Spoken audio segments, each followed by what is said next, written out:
The slide focuses on critical impact of shale distribution in reservoir productivity. As petroleum engineer, we know reservoir is not just a big homogeneous tank of hydrocarbon. It is obtained a complex, and shale is a major player in that complexity. The image effectively illustrates four fundamental models of how shale can be distributed within a sandstone reservoir. This distribution profoundly affect our estimations of porosity, permeability, and ultimately our ability to produce hydrocarbon efficiently.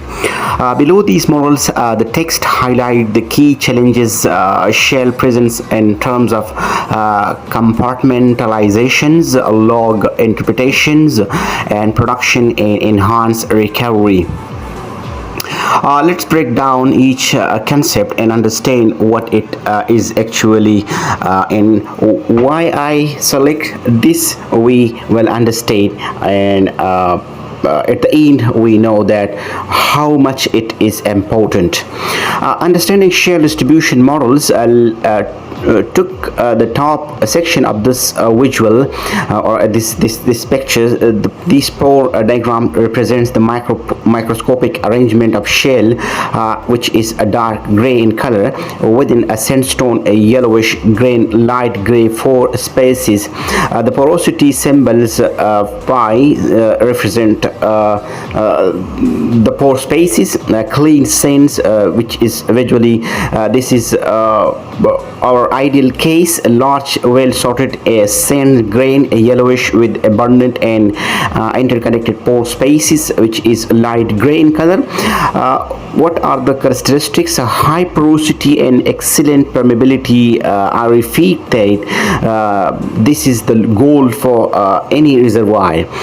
Implication: easy fluid flow, high productivity from this sort of sand bodies. Laminar shells, thin layers of laminated shell, dark gray in color, interbedded with the layers of a clean sand, which is yellowish in color.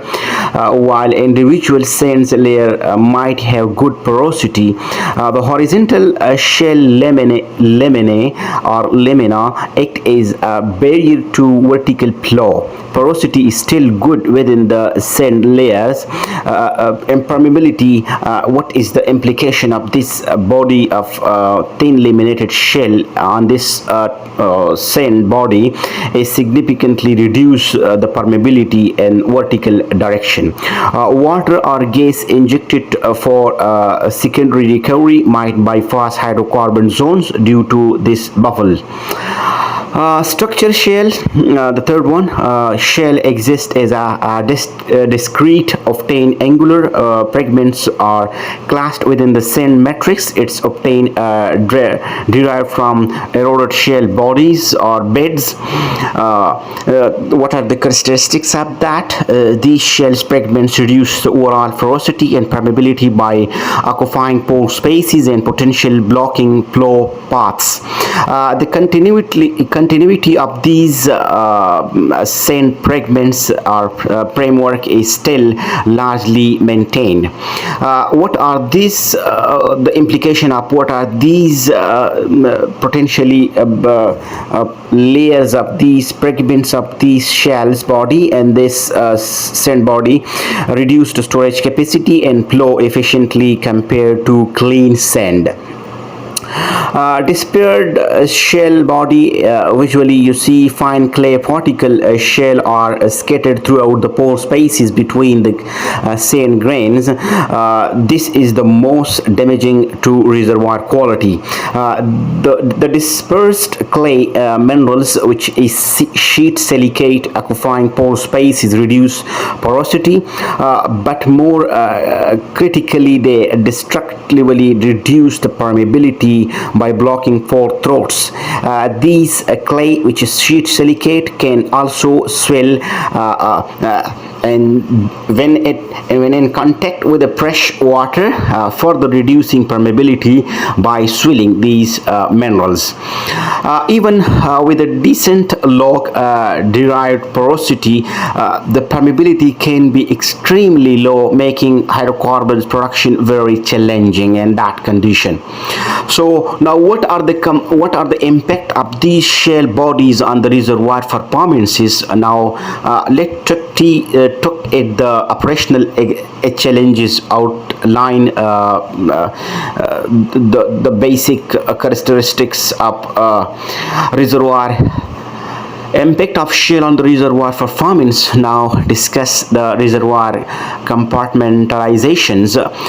What are the problem is shale streaks or sticks or lenses within the reservoir can act as an internal shield.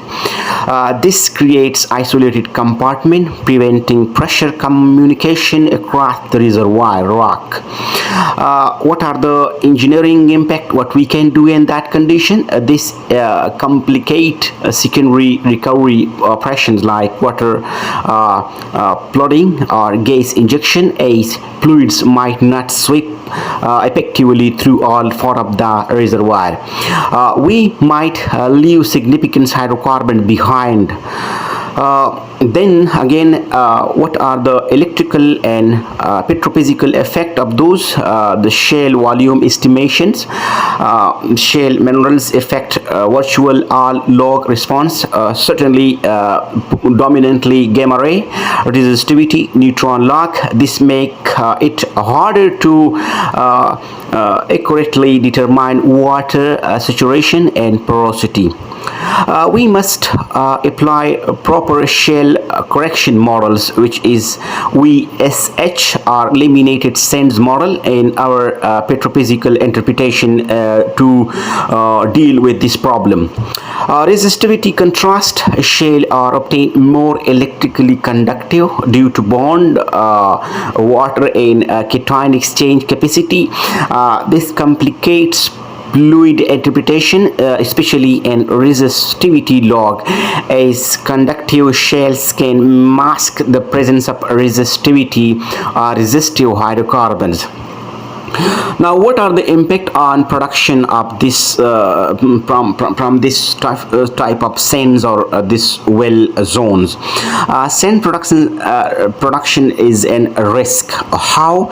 In some cases, shale sandstones are mechanically weaker. This increases the risk of sand production into the wellbore, which can damage equipment and reduce flow. Water cut. Shale layer can act as a conducts or bubbles for water flow. This can lead to early water breakthrough in production well or producing wells, increasing the well oil ratio and reducing economic viability. Enhanced recovery will be what are those to estimate the challenges or stimulate the enhanced recovery. Hydraulic fracturing will be the suitable option because shale layers can act as a barrier or stress contrast zone during hydraulic fracturing. This can lead to complex fracture networks or unwanted fracture height contaminated, impacting stimulation effectiveness. But sweep efficiency and water or gas flooding operations, shale buffers reduce vertical sweep efficiency. This means the inject fluid might bypass hydrocarbon rich zone, leaving behind a bypass island, reducing recovery. In essence, this information reinforce critical message for petroleum engineer. Shale is really our friend and a reservoir which must be present there. Its presence and specific distribution of significant complicate our ability to accurately evaluate, stimulate, ultimately produce hydrocarbon. Understanding these models and their consequences is paramount for robust reservoir characterization and optimizing recovery. Anything in your mind related to this, in any question in your mind, will be asked in the comment. I will try my best to give you any possible answer update. Don't forget to subscribe my channel, hit the like and share button as well. Thank you so much.